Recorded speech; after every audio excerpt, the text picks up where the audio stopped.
곽상도 의원의 아들이 화천대유에서 퇴직금 50억 원을 받은 사실을 국민의힘 지도부가 추석 전부터 알았던 것으로 드러났습니다. 이에 민주당은 국민의힘 게이트라며 역공에 나섰고 국민의힘은 그래도 공통분모는 이 지사라며 특검을 거듭 요구했습니다. 국회로 가보겠습니다. 최하영 기자. 네, 국회입니다. 네. 자, 먼저 민주당 대장동 의혹을 국민의힘 게이트다 이렇게 규정하고 총공세에 나서고 있군요. 네, 송영길 대표는 곽 의원 아들의 50억 퇴직금을 국민의힘이 사전에 인지하고 있었다며 반격에 나섰습니다. 이어 화천대유가 누구 것인지 다 알고 있으면서 소리친 거냐며 이렇게 맞받아쳤습니다.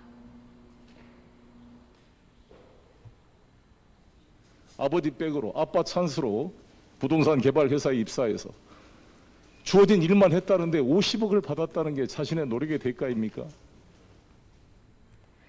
그동안 국민의힘으로부터 이재명 게이트로 공격을 당한 이 지사 측은 아예 곽 의원을 서울중앙지검에 고발했습니다. 이 곽 의원이 SNS에 이 지사를 대장동 개발 사업의 주인이라고 적어 허위 사실을 유포했다는 취지입니다. 또 곽 의원 아들의 퇴직금에 대한 뇌물 혐의도 수사를 촉구했습니다. 이에 국민의힘은 곽 의원 아들의 퇴직금 50억 원을 제보로 인지하고 있었다면서도 왜 조치를 안 했는지에 대해선 특검 수사가 필요하다라는 입장이라고만 밝혔습니다. 또 그럼에도 몸통은 이 지사라며 지난 2013년 진행된 성남 위례도시 개발 사업이 대장동 사업의 축소판이라는 추가 의혹까지 꺼냈습니다. 남에게 책임을 넘겨서 될 일도 아닙니다. 그런데도 이재명 후보가 반성하기는커녕 도리어 성을 내고 있으니 역대급 뻔뻔함입니다. 김 원내대표는 두 사업 모두 가장 큰 공통분모는 당시 성남시장이었던 이재명 지사라며 이 특검과 국정조사를 재차 요구했습니다.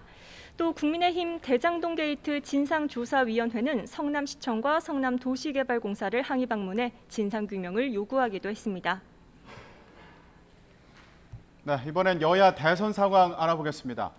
오늘 민주당 주자들은 지역 경선 표심잡기에 들어갔다고요? 네, 이재명 지사는 이번 주 금요일 경선이 치러지는 제주로 향했습니다. 이 제주 기자회견에서 이 지사는 화천대유로 이익을 본 것은 국민의힘이라며 김기현 원내대표를 향해 후안무치한 도적대의 수괴 같다고 강도 높은 비판을 쏟아냈습니다.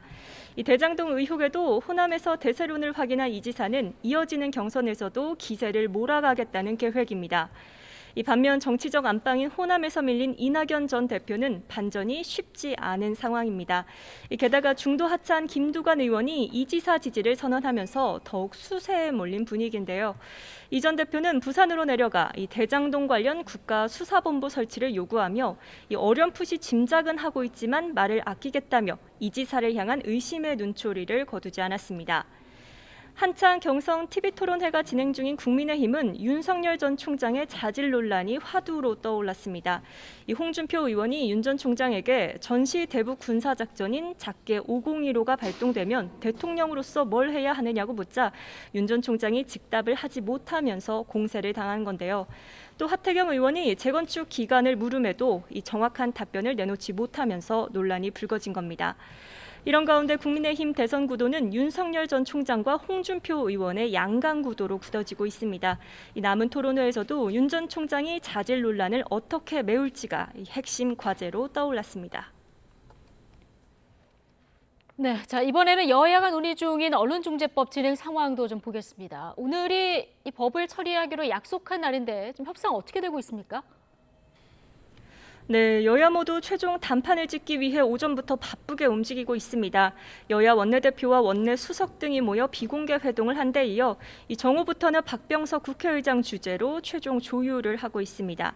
하지만 지금까지 진행 상황을 보면 처리 합의가 쉽게 이루어질 것 같지는 않습니다.